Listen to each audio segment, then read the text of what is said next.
Spoon gonna tell you what is happening in Liberia.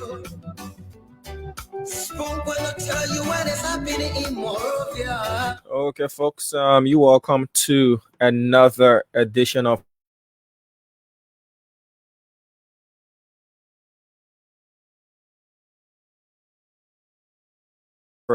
95.5 FM.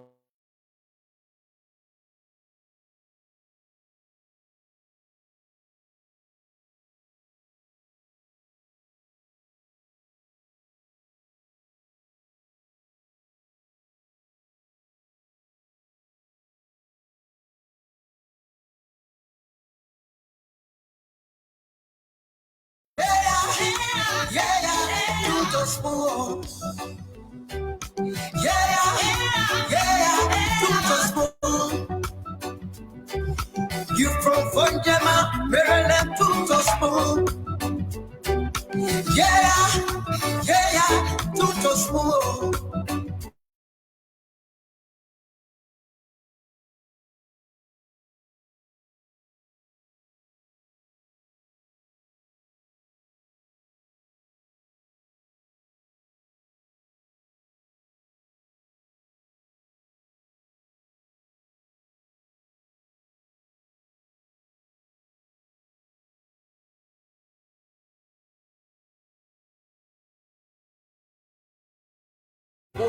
Right in the south and bend. Charges on the beat. On the spoon to get your information. To the spoon to be part of our discussion. Spoon television. Spoon radio station. Spoon gonna tell you what is happening in Liberia. Spoon gonna tell you what is happening in Morovia. Spoon gonna tell you what is happening in Africa. Just to spoon you will know. If the children crying for starvation, just to spoon. You want to get a news update, my brother, to spoon. You want to know what is happening, Morovia, to spoon. Politicians want to make their decision, just to spoon. You want to know what happening in the ministry, to spoon. To spoon. To spoon. You from Funjama, Maryland, to spoon. To spoon. If you eat congratulate my brother, to spoon. You got a Spoon TV, you got a Spoon Radio, to spoon. To spoon. What? Yeah, Rastafari. Kilibamba.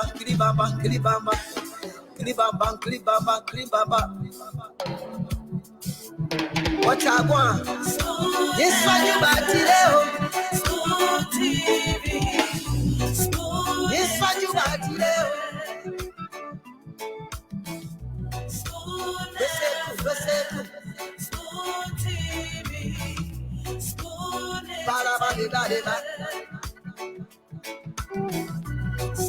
Skiddy dabado. Spoon TV. Spoon entertainment.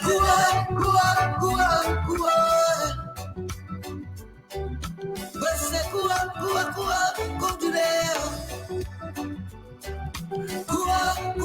Go to there. On the spoon. Yes, I information. On the spoon.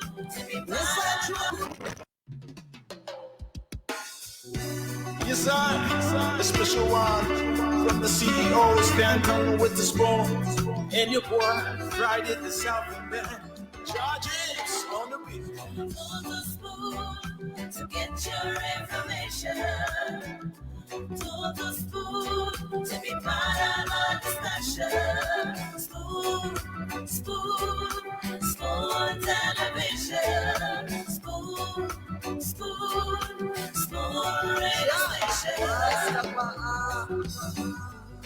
Spoon gonna tell you what is happening in Liberia. Spoon gonna tell you what is happening in Monrovia. Spoon gonna tell you what is happening in Africa. Just to spoon you will know. The children crying for starvation, just to spoon. You want to get a piece of brother to spoon. You want to spoon. Politicians want to make their decision, just to spoon. You want to know what happening in the ministry, to spoon. Okay, folks, welcome to Spoon Talk here on Spoon 107.5 FM, also live on Spoon TV, Fabric FM, as well as Super FM here in Liberia. We now join the Spoon Talk crew to bring you another edition of Spoon Talk. Hearing you guys, so I'm going to go back out and try to use another device. This started today, so let me do that. Yeah, we're getting a very terrible feedback. Yeah, good evening, Honorable Damo Slanger, and welcome back. Good evening. Good evening to you, James Goodeflow, and good evening to Corner E. Remy Gray. Yeah. Mr. Slanger, I like your hairstyle, my man. Thank you. Makes you look sharp. I know, Mr. Flomo there. He doesn't do much of a fashion guy. That guy is old school. You look that way already. I grew up in the village. Yeah. So how was the week, man? The weekend especially, gentlemen. Well, the weekend was not so much of a great one for me because on a sporting sense, my club team did lose, so it wasn't really against Man U. No, against Man U that way by story. Maria. I'm a supporter of Barcelona. Oh, Barcelona. Yeah, nothing to do with Man U. I'm there with you on that side. When it comes to Spanish La Liga, I'm Barcelona as well. But on the English Premier, I'm an Arsenal man from day one. Oh, sorry. No Chelsea, no Man U.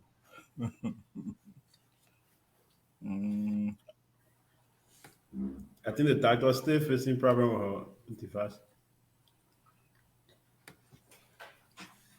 Good evening. Hello. Salamat. Yeah, how you doing? How y'all doing? We are good. Okay, Miss. How the ground? Come Yeah. How the ground? Oh yeah, the ground. It depends on which side of the ground you're standing on. But for my side, the ground is level. For the folks of 9th Street, the ground is really, really, littered up because the president just moved into his 9th Street residence on yesterday. So 9th Street is the hottest spot now in Monrovia City. So if you find a lot of people moving to 9th Street and property value at 9th Street, goes skyrocketing, that's because they have the number one man in the country there now.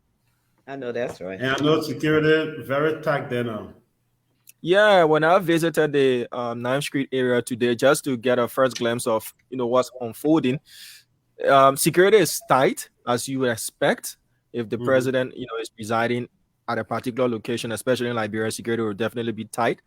But there's mixed feelings, amongst the residents there of 9th Street. For some, it's going to bring a much needed economic boom because where the president is, you have a lot of folks stationed there. So for others, it's going to bring them economic boom. And for others, they will see a lot of vehicles speeding up and down the residential street there. So it's mixed depending on which side of the aisle you stand. I know security was kind of high even before he moved there. You couldn't take pictures after they completed the renovation of that property. So I know one person in particular that actually got arrested for taking pictures there. And I don't know how they're going to do with the people who live in the tall apartment building that adjacent to where they are, because you can see directly into the compound. So it's interesting that he's moving to that location.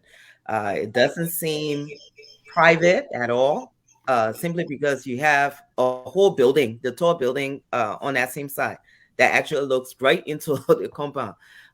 So but like you said, it would be an economic boom for some people, and for others, it will probably be a nuisance to a lot But of those. Salamatu, where was the security when the people went and stole TV from the president's house? My brother. We're not trying to trivialize it though. Yeah, that was the question, and I think a lot of people assume it just might have been an inside job. Yeah, Yeah, some of us who are security people will see that as just a charade. yeah, So don't use that term. Don't use that term loosely. The president is one of the most vulnerable people in our country. I hate to say this, but he doesn't have any security intelligence mm-mm. in his detail at all. Sorry to say that. Yeah, yeah, yeah. We're peaceful people, to be fair. So we just flow with the tide that we're gonna remain peaceful and allow our president to live also his private and official life as the number one person in our republic.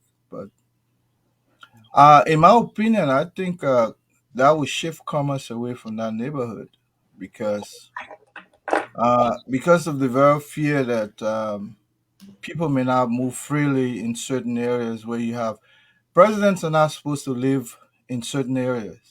Yeah, Period. That's why they have designated spot for them. They move into the private residence, which is the mansion, once once they become president. Uh, but they will maintain some level of security in their private residence just in case. Like take for instance, the old man Biden. You know, his home is not pulling away commerce from the neighborhood, but in Liberia, 9th Street was a place where we all used to go and have fun, and I don't think it's going to remain that way now. But I'll let Dr. Francine take over. She's ready. hi, Dr. Francine. Looking good anyway. Thank you. Hello, everybody. I apologize for being late. I just ran from work and transition straight on to here. I'm really grateful that all of you guys are here. Diamond, it's good to see you. Good day is also good to see you. Uh, Colonel E. Remy, great, good to see you. And of course, Salamata, it's always great to have you here as another female providing your perspective. Yeah. Yeah. Um, so we're gonna just I think I heard you guys talking about some training issues that the president moved to 9th Street. I believe is that what I heard because I had trouble with my my device. And it was good to hear your opinions about it. Today the agenda is basically starting off with the interview at the press conference of Valley Tally that was done. I would like to get your opinion about it. And good day, I'm sure I know I didn't communicate with you because I was so busy um, at my job. We are interviewing applicants for the fall semesters, doctoral level students. And of course, as you know, in the United States, it's a merit-based program. They have to submit the letter of recommendations, their applications, their test scores, and then get to be interviewed by two faculty members. So that started 9 o'clock today for me and went all the way until 3:30 because after then the faculty meet to determine who met the criteria and who did not, which can be challenging because in the United States you have to justify everything. You have to justify why you accept somebody or why you rejected somebody. Again, going back to the merit-based system. So I apologize, just coming in. I'm sure other panelists are also rolling in today. We should have a full house of panelists today. We should be good. James, I'm sure you have parts of that clip ready of the interview. Yes, but before we start up, I have a video that I spoke with the CEO before coming on. He said I should play to welcome you, or he sent a message special. He sent a special message for the people of Liberia. Yeah. Thank you. That's fine. Great. Thank you. We'll get to that shortly. Um, I just want to make sure that you have the Valley clip ready. I also want to make sure that we have the announcement from the newspaper that Madam Gloria Scott talked about her not having confidence in the police system. So maybe we can have that as well. I'd like to welcome Al Hassan Fadiga as well. So why don't we just Can I play the video now? yes, if that's what Can I play the CEO that's what message? yes, is that what he said? Go ahead and play it. All right, so here comes the message.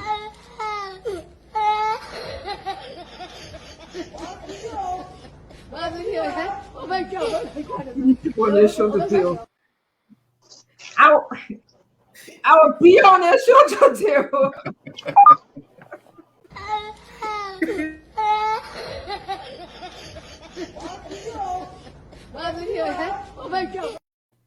Look, good day. You and your Stanton, I will be on the show today. I All right, so appreciate yeah, the videos are ready. The interview, the press conference, and questions are all ready. Okay.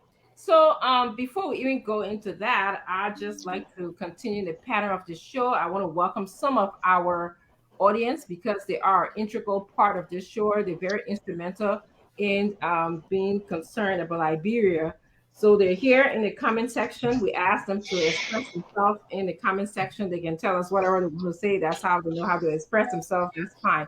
I also will give you guys the opportunity to make 2-minute comments, your opening remarks, and then we're going to go into commenting about both the video and Gloria Scott's condemnation of the police. And then, of course, we're going to go into our closing remarks and call it the night. I'm very mindful about 6 o'clock because people are branding me about the 6 o'clock woman now. So I will not use the word 6 o'clock. So let's welcome to the show Sam Dopu. Sam Dopu is in the house. He's watching. Let's welcome Quincy Wallace from Abidjan, Ivory Coast. All Liberians that are in Abidjan, Ivory Coast, thank you very much for being here. I want to welcome Al Travali. Thank you for watching. Fanny Dennis, thank you for being here. Fanny watching from Minnesota. Elwood Justice is watching. Marcus Harris Soma is from Rwanda. Liberians that are in Rwanda, I want to welcome you to the program and thank you very much for joining. Tay Makaset, Tay, I've seen your name a couple of times. You're an avid viewer. You are from the UAE. Thank you for joining us. Please share the show if you're just joining us. I want to welcome Stephen Kofa. He's from Dubai. Oh my goodness, we got the UAE, the Dubai, Rwanda. We're traveling through Spoon vicariously, so that's quite impressive. We got Gregory Pidel from Canada. We also have Dukli Kamara from the beautiful Maryland, USA. Thank you very much. I have Lamani Daniels, who's from Bristol, PA. Thank you for joining us, Lamani. Konya Lofa is watching us from the UK. We have people in the UK, Liberians in the UK, and other nationals are watching us from the UK as well. Wow, it just impresses me the amount of Liberians that are watching from all over. I see Ramsey Stubblefield from China. Oh, good. That's good. China too. Yeah. Thank you. Yeah. And you know, if you guys can try me, that would help. I got Evans Prince from Mauritius. Mauritius, Mauritius is where he's watching us. So thank you for joining us. David Don from Minnesota, thank you for joining us. Tapla Pupo is joining us. Thank you very much. Victoria Blamo is watching us. Thank you very much, Victoria. Wee Holmes is also watching us. David S. Massaquet is from Cyprus. He's watching us. David, thank you. Liberians in Cyprus, share the show. We are glad that you are joining us. I have Ambassador Sheru from Turkey who is watching us as well. Kevin Magil is watching us from Daybreak Mouth Open Junction or Daybreak Mouth Open Junction. I think that's what he said. Daybreak Mouth Open Junction. We have a exhausted long agenda today, so I'd like to stop here. I want to thank all of the Liberians that are joining us. Continue to come in. There's going to be a lot of information. We have some powerful panelists here today from different backgrounds, which is what we like. This is going to be a well balanced show. You're going to get a lot of information and be informed about what is happening in Liberia. Um, I'm going to start with you, Salamatu. Could you just give us your maybe 2 minute opening thoughts about anything that comes to your mind? We missed you the last time. Yeah, I've missed you guys. I just had a very busy and rough week last week. So unfortunately I couldn't come on a couple of the days that I had said, I will be present. So I do apologize. But I miss you guys. I heard about the show, good things, that what you said. And also want to thank some of my family members who watch, especially my cousin Talita Borner. She watches religiously. Good things to say about each one of you guys. And Liberia again. What was on my mind last week was Gloria Musu Scott, counselor Gloria Musu Scott, and what happened to her. We always say, it could have been prevented, but unfortunately, like a lot of things in Liberia, we're not very proactive, and we're not empathetic to situations. I, usually say, from what I've seen, being in Liberia around this time, especially around political season, the women tend to suffer a lot. We've seen it when we saw it happening to some of our friends. We spoke out against it. People say, "Oh, you can only talk about high profile. Your women, you need to go sit down." But we've seen it happen. Sometimes it's, "Oh, we exaggerating," but it's not an exaggeration. There are facts. Research shows that in these type of situations the women suffer more, and we've seen it in Liberia firsthand. So my heart goes out to Gloria Musu Scott, and her family, counselor Gloria Musu Scott. This is one of the every time that I've met her, she's always been sort of like a mentor to a lot of us young women who, when we get upset, we want to react a certain way. We, want to be aggressive. She's one of those people who a little bit more like, you're relaxed a little bit. Let's sit down, maybe let plan it. Let plan, let think before we do things. But a very strong woman. The first time I saw her was actually in Maryland. And she was fighting for a community. But nevertheless, my heart goes out to her, and I hope we do use this platform to bring the attention to the violence that usually happens to women, most especially around election time. There's a lot of women who are running, and we just got to keep putting it out there and putting it out there, so people get at least intimidated to stop intimidating the women.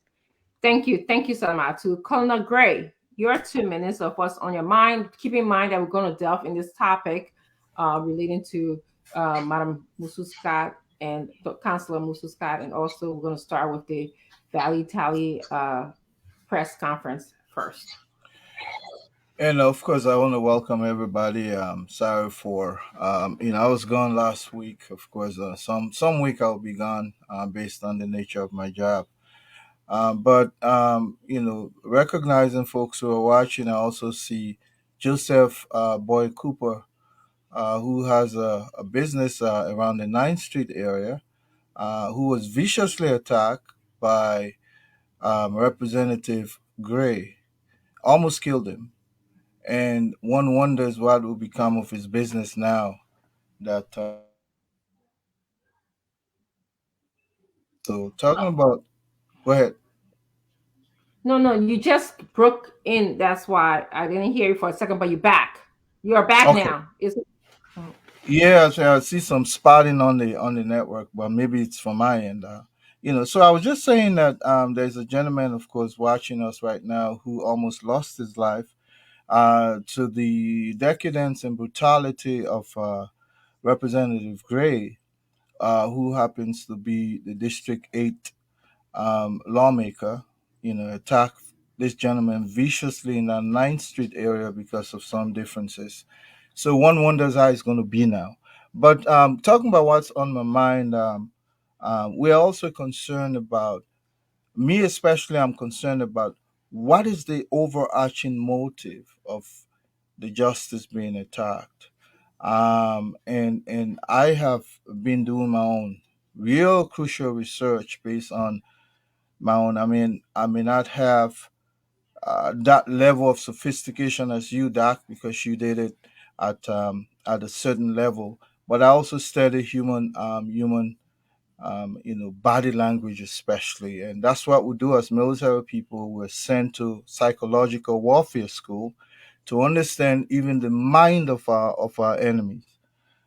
So when I look at the body language of this Valley gentleman or guy who, and also those who were around him, including the Gallo guy, uh, too many reasons to believe that the guy is not off the hook yet. But I'll leave it here. Okay, thank you. Mr. Hassan Fariga? Microphone. All right. It's Al Hussein, but Oh, I'm when you sorry. got two people with the same face, I will accept Hassan as well. But Yeah. what's on my mind? There were several things that comes to mind, especially for the show today. I don't want to delve into them later on. One is to there has been some misinformation that I finally realized. We always say that it was Gloria Councillor Scott's daughter that was murdered. I got to know that it was actually not her daughter, probably a girl that was living with her. Some of those different few mistakes can kind of bring confusion in the public. I thought we should correct that today. That it's actually not her daughter, because I think the news article said today that it was the girl, Charlo's mothers were and siblings were coming in. Also, I listened to the press conference that brought more questions than answer. It's like they have people there like attorney behaving like some attorney that were trying to prevent this guy from saying certain things, and they were protecting it. I expected a press conference that would have, afforded this guy an opportunity to speak to the Liberian people and convince us about his innocence. But that didn't happen. It seemed like they were shielding him and they were putting words in his mouth. Hopefully, we'll delve into that. And then another one again, Jefferson Kochi trying to sue Councillor Vordia. So it's a whole big mess in that place. And if I had doubt yesterday about what Councillor Vordia said, today I have no more doubt. I think there's something to the story. There's something to the story. Based on what we have seen in the last 24 hours, especially the government reaction, whether it's incompetence as usual or they actually did something, maybe along the line as we go through the discussion, we'll get to know that. Thank you. I'll be glad to hear what your thoughts were about the whole believing Fredia, that you say you are more inclined to believe him. So No, yesterday I had some doubt. This is a story, just one allegation. Sure. In as much as we are critical of the government, we also want to be fair and rational Absolutely. in our criticism. I was looking for some meat. I was not getting the meat, but the press conference actually, made me to have more suspicion. Yes, yes, thank you. I'm gonna go to Wazi lastly, and then I'm gonna come back to you, Diamond, to also just you and James Good Day to give us updates. Oh, Wazi left. Okay. So let me just detour a little bit. I'm gonna come to you, Diamond, to give us our usual update. I missed that because I came in late. I thought that was already done. So go ahead, Diamond and James Good Day. Could you please give us your usual updates? Okay, so I want to kickstart with not so much of a good news for Liberian entertainment. George Butini, the legendary Liberian comedian, is not well. He's being afflicted by some strange disease. His stomach, everything bloated, his legs, everything swollen, and he's calling on Liberians to help his cause. And this isn't the first time we've seen, icons in our entertainment industry crying out for help. The latest prior to this from George Butini was Professor Dopo. So we really need to look at how we treat those who serve our country in so many capacities, not just in the political arena, but also entertainment as well, because they served as role models to so many other younger Liberians coming after them. There's also another thing that is trending in the country is the CDC COP. Though President Weah said there is no COP within the CDC party, but the CDC COP did release a press statement today calling on the government of Liberia to shut down media institutions that will be used as a medium, according to what they termed as spewing lies and misinformation as well. So the CDC COP is calling on the government of Liberia to start to censor the media in the country, which is not a good thing. If you've got any issue with any media institution, there are laws on our books that you can make good use of by going to court. And then if that is actually defamation or libel, whether it's published or it's said, you can better get a redress in court. But to tell the government to start going after media institutions, especially this crucial election year, it is not going to paint a good picture about the government at all. And I'm sure President Weah and his government are not going to heed to such an advice, but rather they will use the legal means on the books as well. So today again, Vice President Joseph Yuma Boakai released a very strong statement. He had a press conference today, reiterating what he called a very weak security sector we have in the country, and that when the president said we should get CCTV cameras, Vice President Joseph Yuma Boakai said, I'm paraphrasing here, that showed the extent of the weakness and how weak our security sector is in the country. So a lot of things happening in the country, but I just chose, to update you guys on a few of those, and James can come up and bring us up to speed with the rest of those trending issues happening in Liberia. Thank you very much, Dama. Very impressive. Go ahead, good day, and then we'll go back to Warzi. Yeah. Yeah, basically, those are major events that took place, and one has to do with the Monrovia City Corporation that is going to be discussed here. Today we saw what was hidden, and also, yeah, those are the major events. I'm just getting all of the questions that a journalist asks. I want them to be prepared as you listen to them, and then everyone can give their analysis towards it. Thank you, good day. Thank you for your hard work in putting the pieces, the video pieces together. Warzi, I want to come back to you now to tell us what's on your mind. I'm awaiting Honorable Fagon, Mr. Fagon, former minister, to come in, but please tell us what's on your mind. Well, let me start by commending this platform again. It's always a wonderful time appearing on this bastion of intellectualism. And of course, it is a source of factual information to a good number of our people, both home and abroad, those of us out here. Considering all that is happening in Liberia, collectively, there are a lot more at stake. I followed the press conference that the management of the MCC organized today, and it had me actually smiling because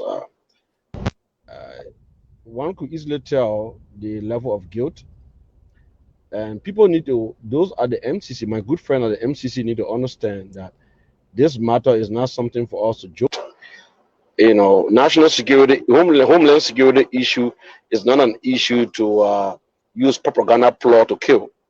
Now, an attempt by the MCC management to present Mr. Taylor as a holy man, as an imam, or as some kind of disciplined guy. You need to know, as we go along in this program, I will tell you more about the man called Vadi Taylor, the master that was sitting there today, and the director of security from MCC was tracing and talking all kinds of things about. That's been very unfair to the system. And some of us who brought the government to power, we feel ashamed and embarrassed. And I must tell you this on this platform. When we see people intentionally doing things that tend to even expose us more and tend to bring our political repetition to public disrepute that becomes something unbearable. And for some of us, we are not prepared to be seen as people who are in support of a diabolical system or evil issues, evil activities back home, you know. And so I will stop here since, in fact, it is just an opportunity to provide introductory remarks. As we go in depth, we'll be talking about the Freedom of Information Act, the CDC, the so-called CDC COP press release, and then the some of the things that Mr. Vadi Teller said, and we'll provide in-depth information about his past history, his Jahannama killing platoon that he headed during the time of Ulimo, the people they killed, and some of the atrocities he committed, and the reason why I think some of the current happenings in the country are being executed by people like him. I will also provide my perspective on some of these issues. Thank you, Mr. Warsey. I don't want to diminish your role, but Mr. Warsey is a former assistant minister in the government, and he is also a CDC member. Am I correct? Yes. Yeah, you are correct. Okay, good. So I just want you to know that this show is very balanced. We have CDC members, we have people from different perspectives, independent, Liberty Party members, ANC members, or just people that have different views, and that's our intention. Salamatu, would you care to actually give us just a brief history of why we're here, what happened a couple of weeks ago? Because you broke the story here. You actually texted me and told me about someone had broken into Councillor Gloria Scott's home. Assailants didn't make away with important, like, materialistic things. They were looking after documents, cell phone, and I'm telling the story, but go ahead. You tell the story. We woke up to news, of course, of it was at the time it was the second attack in her house. They had broken into her house. It was the second time. I think, sometimes when things happen for the first time, you kind of say, it looks strange, but the second time it happened, as opposition, you start to think, this is kind of, it seemed very unusual, especially, at the fact that she is someone who has been very outspoken. Story didn't make sense. She came out, she asked for protection, which, from our understanding, she should have been provided protection because of her past position in the government. And of course, because she is someone in society who actually requested protection from the government and nothing happened. So, we heard about it happening the third time. It was like, okay, somebody got to be, after this woman. There are other news. I wanted to say it, but I don't think I've been given permission to say it just yet. That led us to believe that she more than likely was a target. One, I was happy that she did come out with a statement, just kind of letting the public know what's been happening. That the fact that, the police has been very nonchalant about her safety, and the only rush to her safety after it became very public that they weren't doing anything.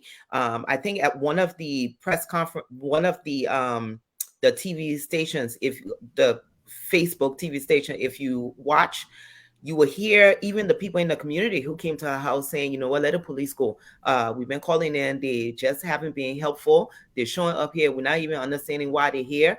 They're trying to put people out of the yard. They were just not very helpful in doing that. And, again, if once you've seen certain things that happen in Liberia, you're more inclined to believe some of the rumors that, one, we did hear that they were searching for documents in the house. Two, they did make away with documents in the house. Three, the break-in seemed to have been somewhat very similar. In the fact that, the police just kind of overlook it, never went to take a statement. I mean, they just literally, someone said somebody broke in my house twice. This is a woman who is prominent in society. This is not somebody who, you're supposed to be playing with. She doesn't call the police on nonsense. She called, she was very detailed, nothing happened. So we heard that there were documents that were taken out of the house. We heard that, the person was hiding in the house. Supposedly, according to the police, it was a contractor, but now we're hearing that no, it was not a contractor that was hiding in the house.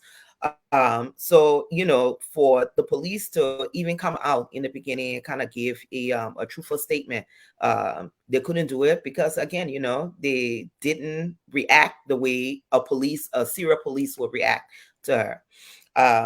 I personally, I've seen how this government has sent people to people who have spoken out against them. You know, I'm always mentioning the CTN. The CTN, that was something I was in the middle of. I saw it happening.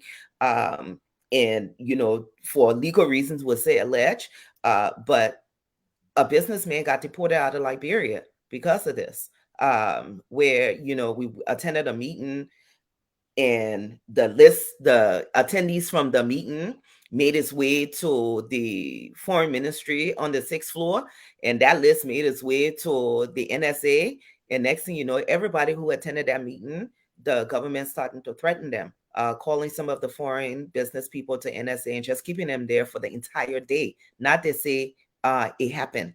And then finally, one of the guys who was the head of the Indian Business Community Association was literally pulled from his house one day while he was eating dinner, taken to the airport while his father was told he was at NSA, and the man was sitting at NSA waiting for his son. His son was at the airport being deported. And when you see the video that was taken and shared with someone, the man is standing there. He doesn't look like somebody who was traveling. You know, you're traveling, you got your bags, and he was literally being escorted out of the country. Until today, I don't even think the guy's been let back in the country. There was no documentation for deportation. So when we hear these stories, we're not just talking because, you know, we want to talk. When people start, and people who are permanent in society, you know, when Gloria Scott is counselor, I keep forgetting to put counselor handle to her name. When this woman is talking, she not just talking because she let it president. She's talking because she has a lot of experience in Liberia. She's seen a lot of things. And when it's happening to her, you have to sit back and you have to listen. All right. So we're going to move on to, you know, I just thank you for the backdrop of what brought us here today. Honorable Eugene L. Fagon, I'm so happy you're here because you were here when Councillor Verdier made a stunning disclosure to Liberians. He actually spoke about connections between different events that have happened, different death and time. The event at the tragic situation at Councillor Gloria Scott's home to actually a city corporation employee, and it's being masterminded by a government employee as well. So I'm gonna go to Eugene Fagon right now, Mr. Fagon, former minister of Fagon, and then we're gonna go to James, let him play the tape, and then we're going to have our responses to what we saw, what we listened to. So Fagon, your thoughts as to what's happening right now? Thank you very much, and good afternoon to all of my colleagues on the panel. I am frustrated and devastated by what I saw this evening in Monrovia. Based on that, I'm officially detaching myself, resigning, leaving the Coalition for Democratic Change. Wow. Maybe no one saw this coming. At a subsequent date, within the next 10 days, I'll deliver a speech to all of those who believe in me, my family, my supporters, those who are brought with me to the CDC, those who are encouraged to join the CDC, and those who I have fought with in the CDC, not only my family, the international community, the world over. I repeat, I am officially parting ways with the Coalition for Democratic Change.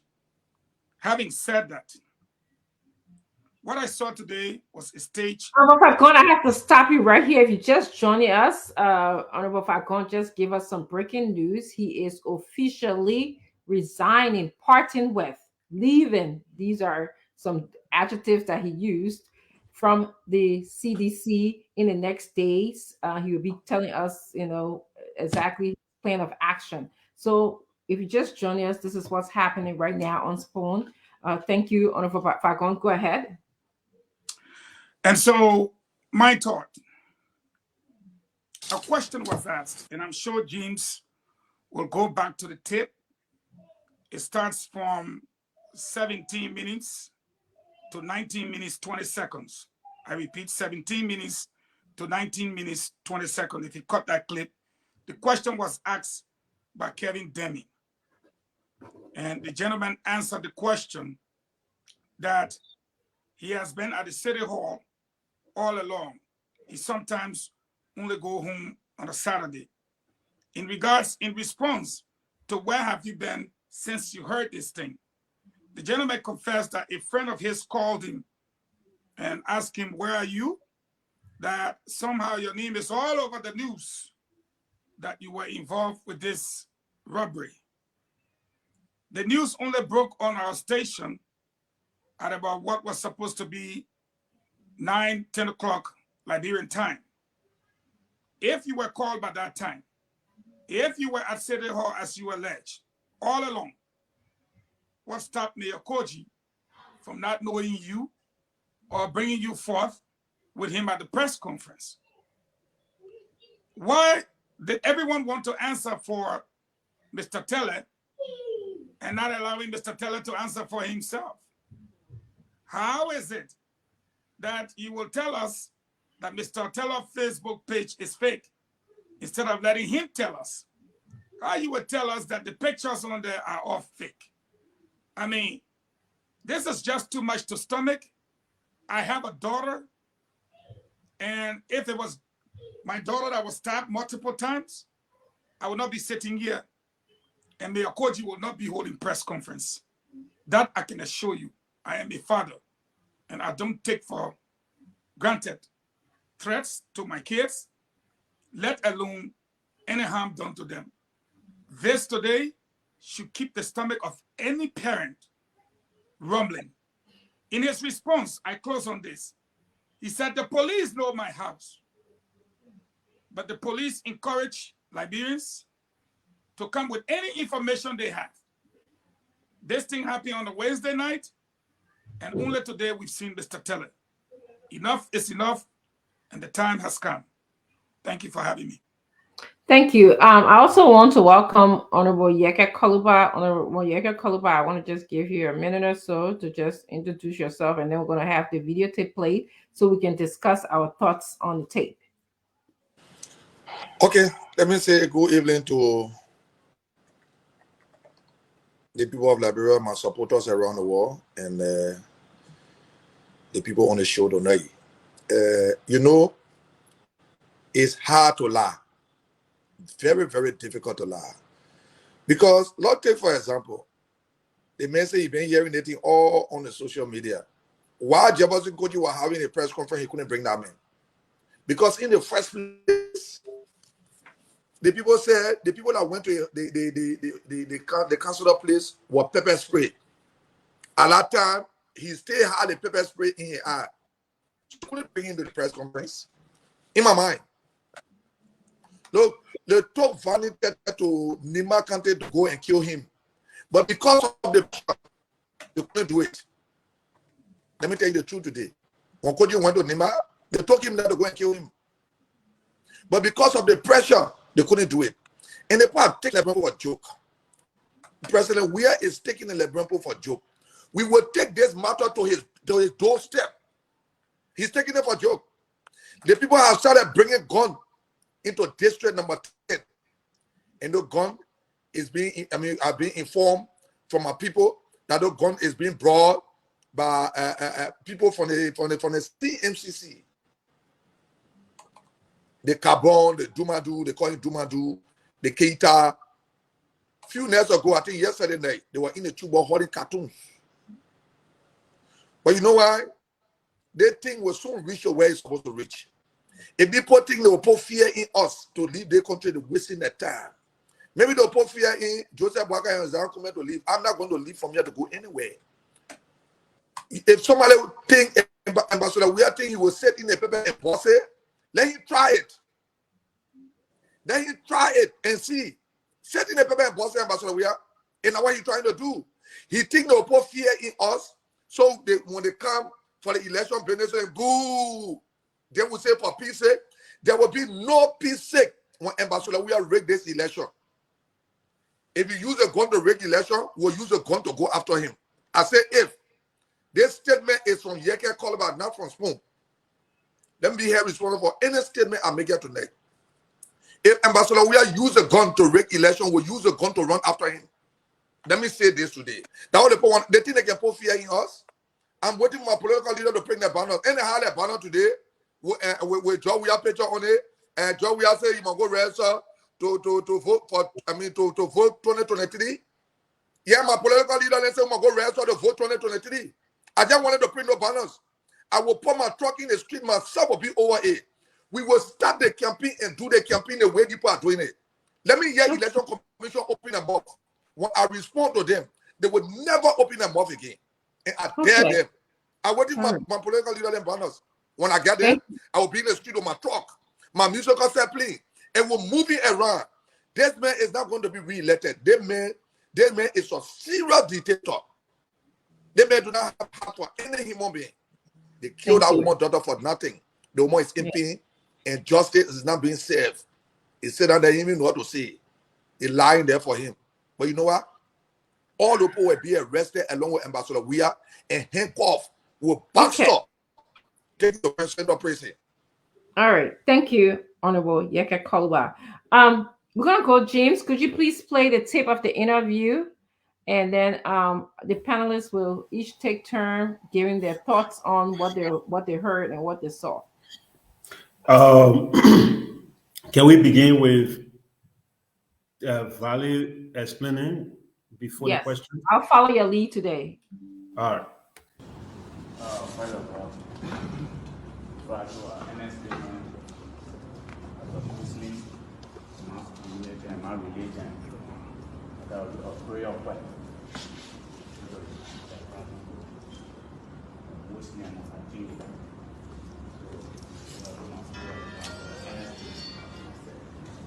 فأعوذ بالله من الشيطان الرجيم بسم الله الرحمن الرحيم الحمد لله رب العالمين الرحمن الرحيم مالك يوم الدين إياك نعبد وإياك نستعين اهدنا الصراط المستقيم صراط الذين أنعمت عليهم غير المغضوب عليهم ولا الضالين الله لا إله إلا هو الحي القيوم لا تأخذه سنة ولا نوم له ما في السماوات وما في الأرض الحمد لله رب العالمين. Okay, so let's continue. Tell people who you are and what you do as well. Father, for your welcome. Ali Tele, I'm MCC. I'm a religion friend. And they brought me back down to City Hall. I lived in Banjo. Teach Muslim children. About 200 plus Muslim Arabic children. Control a mosque, masjid, Tahawi, in Banjo, Babu, go to my home area. From there, I was driving on the traffic. I brought my own land, I have my children, I have my family with me. So I was surprised to see the team on the media about me. So really, I now know what really going on. Okay, so before you can come up with your questions. Okay. You saw Valley Tally describe who he is. I will again begin with you, Salimata. Do you have any comments about what you listened to and what you saw? I mean, the press conference raised more questions than answers. We've already been shown video pictures of this guy being a fighter ex-fighter, and he's listing all his professional career. And he doesn't even mention that, okay, he served in the army, or he served, he was part of a group in the war. He does look, if we were just judging based on look, he looked guilty. And as Minister Falcon stated, when this thing first came out, why didn't you come out and say anything, especially when Mayor Koji did his press conference? Why we didn't hear anything from you?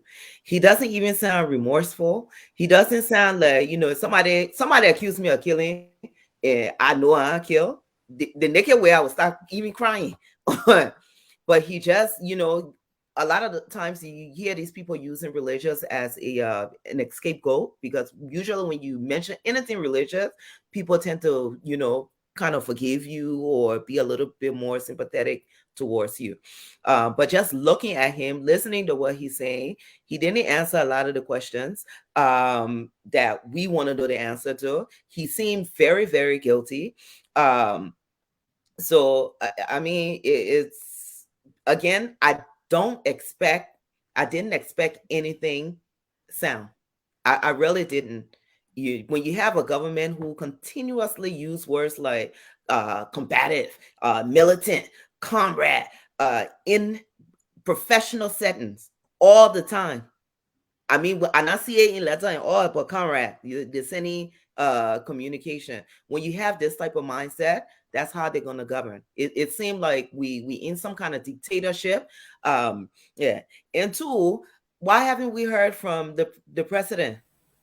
And this is a very rhetorical question, because I don't expect him to say anything. I put in my mind 4 years ago, not even 4, 5 years ago, that it man cut a speech for us.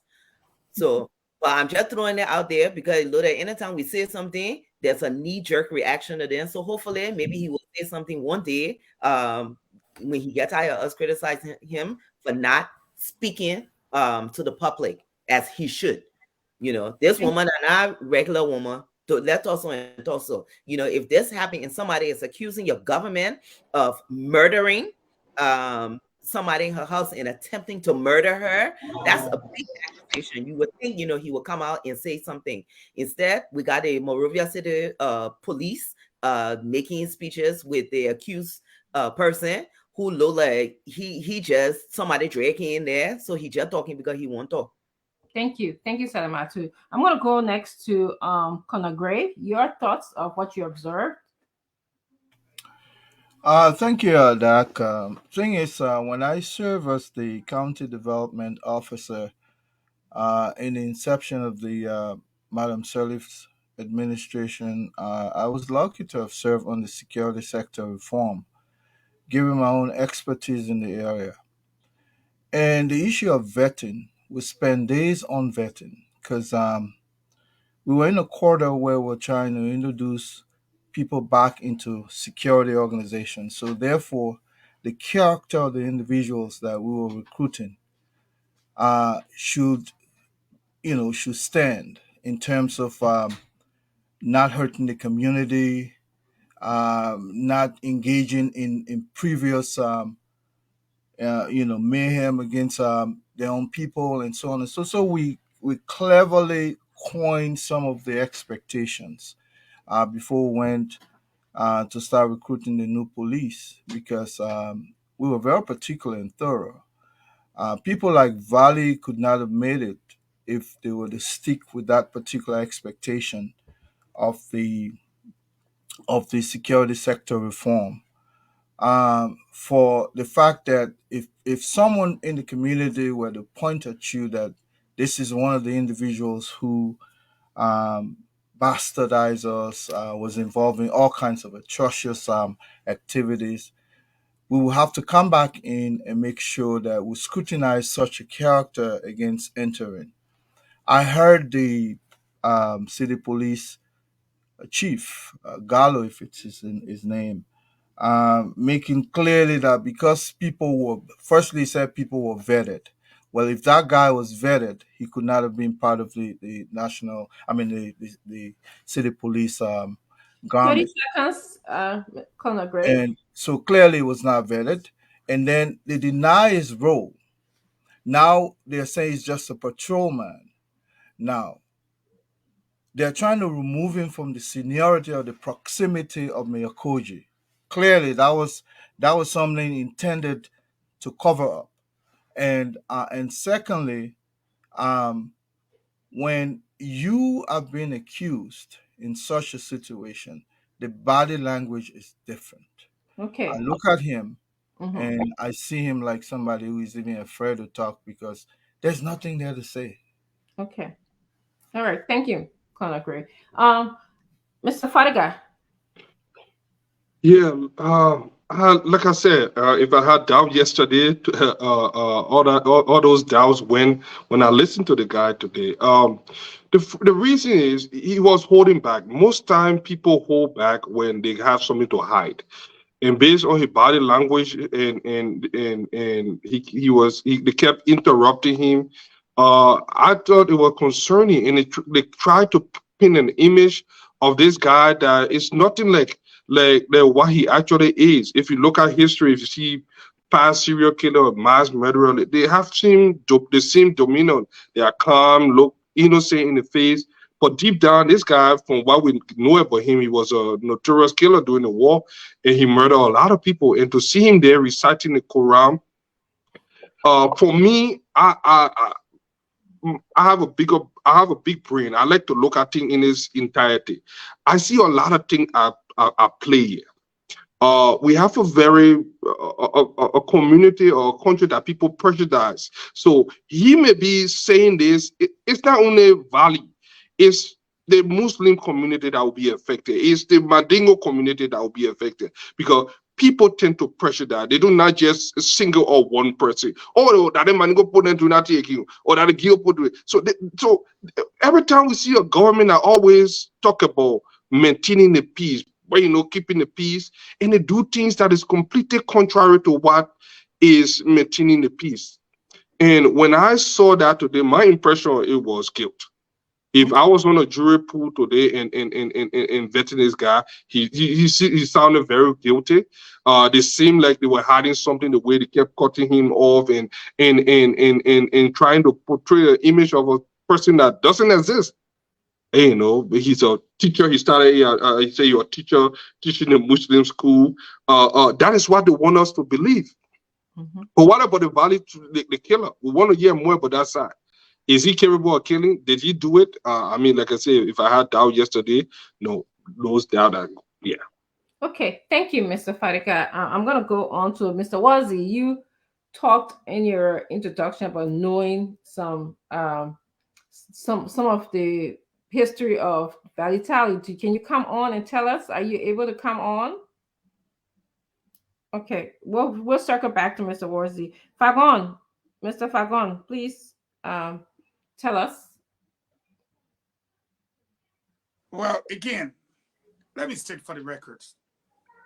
Look, man, even a 5-year-old kid will know that you ask Jefferson Koji about this man. Every photograph that Jefferson Koji has, yeah, good day over there. You saw the photographs around, right? You will see this guy with Jefferson Koji. Let's forget about his position. But different photos, this guy is your mean bodyguard. He's your mean man, so to speak. And you are asked about him, all of a sudden, you're not comfortable. You can't say anything about him. Different photos have shown you guys together. Secondly, every question they're asking, someone jump in from like, all this. Why did you bring him to the press conference? There is something circulating on social media. It's like, I think, about 30-second minute. He puts his hand on the table, and for people to, before they could see it, they push his hands from the table. Like, oh, don't let them see it. Mm. It's circulating now. Mm. And as a matter of fact, the lies that are told, you are saying that all those pictures you saw on his Facebook is his past life. Hey, 1994, there wasn't no CDC with masks. 1994, look at CDC picture with the mask. And if you look over there, look there, you'll see the badge. If you look at this other picture where the gun is, look on it, you will see the MCC badge. There is another picture where he in the MCC uniform with the identical red badge. This is not 1994, for God in heaven's sake. The lies were too many, we've captured them. There he is behind Mayor Koji. How can you not know your body, boy? How can you say they called me and they told me, oh, your name all on the radio. And then if people tell you your name all on the radio in addition to a murder, on the Thursday night, the call was placed to you. Koji and everybody, Koji admits that on the Thursday night too, he got the message. So Koji, you came to a conference on Friday afternoon without bringing this gentleman. And this gentleman admitted today, he heard about it on Thursday. A question posed to him, have the police contacted you? The other man jumped in from, no, it's a security question. Because they knew within themselves. So I have no regrets, man. This guy, guilty as charged. Let Wozi tell you about this guy. And let me say this. I just made contact with Sheikh Shakor, whom he mentioned that he fought a war with. And Sheikh is putting himself on the side of the road now. He's waiting for Good Day to send him the link so that he can respond to this guy. Thank you. It's murder. We're watching murder. We're watching state-sponsored act of terrorism. That's what we're watching right now. Thank you. I'm going to circle back to you, Mr. Wozi. Can you tell us what you know about Valley Tally? Well, thanks so much, Dr. Richardson. And it all started in 1993. Yelimo attacked Lofa from different angles, from the Kwadabone area, from the Masanta side of the border. And that was so very much interesting. And sorry if you hear any noise in the background, working. I understand. So, please speak for Ma Musuto Tea, Ma Fata. Yeah, so let me talk it very simple now. Yeah. So please. They had different units. And at the time, Yolimo, Central Command was controlled by Crown Guards. Most of them former AFS soldiers and all the kind of stuff. So later, they decided to spread out. So Vali Tele being the son of an imam, or what you call Moleme at the time. So he grew up in Bakedu, in the Manigo Loma zone. And so they were among the boys. A guy called Jiba Kamara, another guy called Kone, and he was the head of what used to be called one of the most evil squads, called the Jahannama Killing Platoon. It was a killing platoon. They were just there to kill people, mainly women and children. So, and they were based in a place called Johnstown. They had Johnstown, they had Davis Town, they had all the small villages around. And they had two groups. They had one group called the War Boys. The War Boys were predominantly crown guys. So the Jahannama killing group was predominantly Mandigos, few from Liberia, most of them from Guinea. They brought them into fight because they said it was a jihad war, which of force. And so he was stationed there, but then he was 18 or 19 years old. His job was to kill anything alive. In fact, he declared all those that were hiding in the bush as red deers.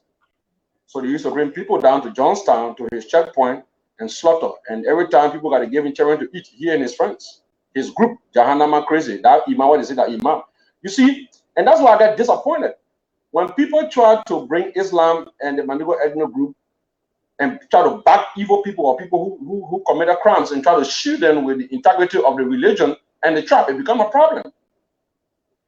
So, Vali Tele, during that period, committed uncountable amount of mayhem. You slaughter children, you slaughter women, like I posted on my Facebook page, and I want you to come here and say, no, he didn't do it. The Crown Commander at the time called, I think CEO Pepe or one of them, General Cobra, was his immediate boss. Told him, so you see the traditional people, immediately the old man and don't touch them. He said, okay. So Cobra had gone back to Vonderman. Vali Tele took few of his men within his group, and they went and looked for the woman butch. They grabbed the woman. They had students. Imagine what a Sunday society hiding butch. So they had students still. Because of the war, they had to carry them somewhere else. He grabbed the woman along with the collar says he chopped them in pieces. He raped some of the students, and then he walked away. That's what happened in that part of that was in a town called Dogome. He didn't stop there. He took 3 of his men, they marched along the Lufa River side, they went up to a town called Potome. They ran off some of the young guys in the town. They said they were there to discuss some issues. When the guys came up, the ones that came up, that trusted them, Valley didn't use gun. He caught them one by one. He slaughtered them halfway. He left the bodies fighting in the town. And there were pounds of blood in the town. People waiting for life. And the people struggled until they died. They very Valley And beyond that, when the group parted company, because the two groups, some of them from the southeastern side, some of them from the Madigo ethnic group, and few Lomans messed up. When they separated, when Valley then took over officially, when the Crown Guards made their way to bombing, they started attacking Magibi and bombing other areas to have a space. In fact, the crime they committed was more than the first one. Now, there was a particular instant, right? There was a woman called Komasa Bagi. The woman had, daughter. She had only a daughter. So the daughter, the husband, and 2 grandchildren met Valley at his gate. It's called Jim's Town. Anybody who from around that, can attest to what I'm talking about. So Valley said he wanted to eat the girl, he and his men, the black girl. So the woman said, no, but this is my only daughter. So you better you kill me and then you allow my children to go. My daughter, my husband, and my grandchildren to go. Thinking that Valley was going to say, okay, that woman will not kill her. He ordered one of his men. I don't know whether he's still alive, by the name of C.O. Fokia. Excuse me for the expression. That's the name they gave him, the name he had at the time. They grabbed that woman. Valley demanded that the woman and her husband and the grandchildren stand and watch. They slaughtered the woman right in front of them. The woman is saying, if you want me to bring her alive, she will come and test you in the village. You can bring her appear on spoon. She's traumatized. He didn't stop there. One point in time, he had gone to a village. He said he wanted to have sex with some girls. And so somehow the people were keeping their daughters back. He grabbed one woman, he slaughtered him. So they put out all the girls, from the area they had them. He took them to a particular house. He ordered his men to take opium, the weed, put in the drum, put about 11 other girls in that building, and put fire on the weed. All the girls got traumatized. So dead. One of them is still mad since that time. Took enough weed, put in the drum, put fire on it, and had the girls smoke up sufficiently. You understand? So when you have these kind of people in society, like what Gray talk about, you're talking about a vetting process. Why are we coming out to speak? We brought this government to power. You go on Google and type my name. James Goodefromo knows that. My big brother and professional friend Eugene Fagon is aware. You know what we did. People was be tapping. Oh, the people are frustrated. What are you talking about? Somebody Nicompools don't understand. We are professional people. We've been to good schools. We have our families here. We have opportunities in the diaspora. It's about people contradicting the essence of the revolution. That's our concern. We have a lot at stake here. So when you organize a Kwasa press conference, intimidate journalists, contradict yourself, try to cover up, when the main continents express everything, his guilt and everything, then that becomes something of concern to everybody, whether you are Madingo, you Loma, you Crown, you Crew, you Grebo, you Congo man, you Bar man, whosoever. This is about national security. So the people who see themselves above the revolution that we all launched, we have to understand that we've got a lot at stake here. So the character in Valentele is not the kind of imam they're trying to present. In fact, to use the word imam, that he's an imam, I mean, it's an affront to the Islamic faith. Because his father was a Muslim, his father was not like that.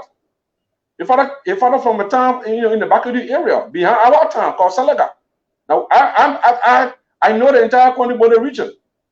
I know Sakonedu, Nikabuzu, all the different towns. Eh? Valitera had his killing spree checkpoint right at the Lofa Bridge, where he used to dump people. Yeah. So that he would just cut their esophagus while they're fighting for life. He tied rag on them and throw them in the Lofa River. When you have that kind of man moving around and you hailing him and then you organize a press conference, we all know his role. Valitera is not a patrol mayor at MCC. Why will you come out to present falsehood to the public? It's unfair, and we will not sit there and allow that kind of thing to happen. Thank you. I lost 3 of my aunties in that female tradition butch who was those. I lost several of my nephews and my uncles in Potome. So we thought he died. That's what we were told. Now he had different assignment, executing more people. So we can't take that. Thank you. I understand your anger and your frustration. Now you see the picture? The mayor recently visited to Nimba. Valitera is standing right behind in the orange shirt. He's right there. So he was in Nimba recently. Is that so that's a recent picture, James? Recent picture. Wow. That's Johnson Gueglo over there, and the man in the orange shirt behind that is him. This picture, I'm coming. This picture is not recent, but it was taken in Nimba County. Yeah, about 15, 20 days ago. Yeah, I mean, it was recent. It's not more than 1 year. I know it's recent because I know what I'm telling you. I know the faces I see. I know the occasion. Yeah. Thank you. Thank you, Mr. Worsey. I thank you for the courage to speak out and speak up for your auntie, your family members who were victimized. Honorable Yaka Kolua, you just saw a clip. What did you think? What did you observe? Dr. Richardson, let me say sorry again to the former Chief Justice and let her know that nothing will come out of the case. I keep saying this when I'm on this platform because every killing that going on in the country, the president is aware. The president knows very well that Amo is a former Chief Justice. Former Chief Justice. That Amo had a lot of position in the country. The only thing the president can do that to go gossip in Bishop Winker Church. They may have become an embarrassment. Fanny Taylor said those pictures were taken years back.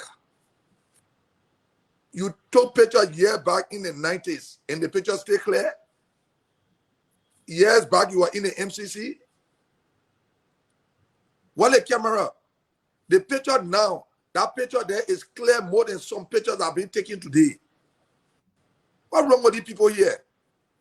The people think they'll just behave that they're in a country, then we sit and watch them. Joshua will pay for everything that people do in the country. He will pay for it. Flomo, don't spoil the Lofa Kande Pony. Picture that were taking 20 days, they're not recent picture. So you want them because we're taking 20 days, they're not recent. What you call recent? You better don't do that in a spoil Lofa Kande Pony. That picture is recent picture. And you see the embarrassment that government can cause my father-in-law. He go wear one big beret. He even know what he wore that beret for. Just because he want to protect some kind of committee he own. He just embarrassing himself as a deacon. What kind of country they will in so? The president will not say nothing. Oh, ambassador, we are no right now to send out to Jamaica Resort, and get have good. All that thing that happening is passing my ear. He even know what's going on. People die. Somebody of that pricey. The kind of position I'm on here in the country. Her daughter died. You say nothing. But when we get on the podium to talk, he will get in the play when he finish parking. Go stay in the people on his finger now to say go gossip. What kind of situation is this? What kind of embarrassment is there that we put ourselves in so? We look at one drunk boy, one Zogo, senior Zogo, who being president in the country. The statement is from me and not from. Let them come for me. I can trust Well, I got evidence that Ambassador we can take spark.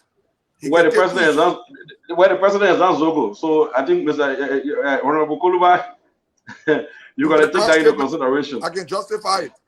All right. No, I can justify it. It's not a Zogo.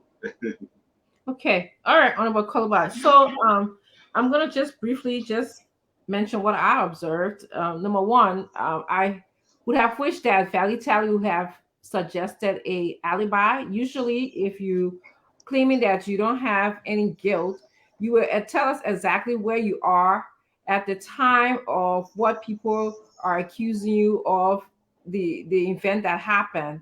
And I didn't see that. I didn't hear that in this short clip that we just saw. Your alibi would tell you will say I was with Mr. X at so and so time. Maybe James got the tip. Maybe he can help you play it. It will help you finish your comment. I don't know if James, you got it. Okay. Which clip? The Kevin Demi on. We have everything in line. Okay. And then and in addition to that, I want to keep in mind, I heard the word Broadville. Broadville is coming up as a city that both Councillor Mususka lived, and this Valley Tally tells us that's where he lived as well. So those are the observations that I heard from the tape. I needed to hear more about alibi, but I hear you guys say that you're going to tell me more. And the alibi usually will tell you, yes, I saw this man. I stand with him. I was with him, X, Y, and Z. I will bring an alibi with me if I was having a press conference to verify where I was at the time of this tragic event that happened to Councillor Gloria Scott. So, okay. And I just want to say one thing. I'm having someone text me, Ray. It's important that I play this, that I read this. Or reliable sources text me that Valley Tally actually is responsible for nobody sleeping in his family's town today. Nobody Dingo can sleep in his mom's hometown. Jonestown is his mom's hometown. And that's a Lomond town. I just told you about that. That's at a junction to the Lit Kroma. This person is saying, this person also told me that Valley Tally put their uncle's head in Jonestown public school toilet. He said he wanted him to smell because his uncle was a teacher at the school. The family continues to have nightmares. They have psychological trauma because of what happened in their town and what happened at the school. So I just wanted to read that. Can we go to our second clip? Good day. Can I bring in the city police or go straight to the questions? I'm following your lead. I'm following your lead. All right, then let's. Yeah, I just have a few concerns. My name is. Yeah, I just have a few concerns. My name is Aaron Kuban. I work for Spoon TV. My first concern here is that Councillor Verdier mentioned your name. Of all of the millions of people in Liberia, he called your name. Why do you think you were mentioned by him? Do you know him? Have you both interacted before? That's one. The next concern, the footage that have been parading on social media, you have a pistol, a gun. A lot of people have been concerned about that as to whether you have an assigned weapon. Do you have an assigned weapon as as city police? And the next concern is I think this can go to everyone on the panel here. Why